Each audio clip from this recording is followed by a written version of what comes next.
Hi, இன்றைக்கி ஒரு beef ஸ்டர் ஃபிஷ் ஃப்ரை தான் பண்ண போகிறோம். அதுக்கு ஒரு கடாயில் 2 டேபிள் ஸ்பூன் கடலைப்பருப்பு, 1 டீஸ்பூன் சோம்பு, 1 டீஸ்பூன் சீரகம், 1/2 டீஸ்பூன் மிளகு, 1/4 டேபிள் ஸ்பூன் அளவுக்கு வெந்தயம் சேர்த்துட்டு எல்லாத்தையும் நல்லா ட்ரை ரோஸ்ட் பண்ணிக்க போகிறோம்.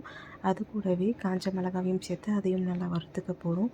அதே கடாயில் 2 டேபிள் ஸ்பூன் அளவுக்கு தனியா சேர்த்து அதையும் நல்லா வாசனை வர வரைக்கும் வறுத்து எடுத்துட்டு ஆறுனதுக்கப்புறமா அதை ஒரு மிக்ஸி ஜாருக்கு மாற்றிட்டு அதில் 1/4 டேபிள் ஸ்பூன் அளவுக்கு மஞ்சள் தூள், தேவையான அளவுக்கு உப்பும் சேர்த்து நல்லா பொடியாக அரைச்சி எடுத்துக்க போகிறோம்.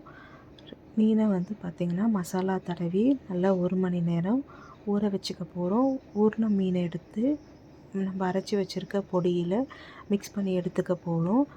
கல்லில் எண்ணெய் விட்டு மிக்ஸ் பண்ணி வச்சுருக்க மீனையும் சேர்த்து நல்லா எண்ணெய் விட்டு வறுத்து எடுத்துக்க போகிறோம். 2 சைடும் திருப்பி போட்டு நல்லா வறுத்து எடுத்ததுக்கப்புறமா ஒரு தட்டில் போட்டு மேலேயே அரைச்சி வச்சுருக்க பொடியும் சேர்த்து சர்வ் பண்ணனா சூப்பரான ஃபிஷ் ஃப்ரை ரெடியாக இருக்கும். ட்ரை பண்ணி பார்த்துட்டு எப்படி இருந்ததுன்னு சொல்லுங்கள் ஃப்ரெண்ட்ஸ்.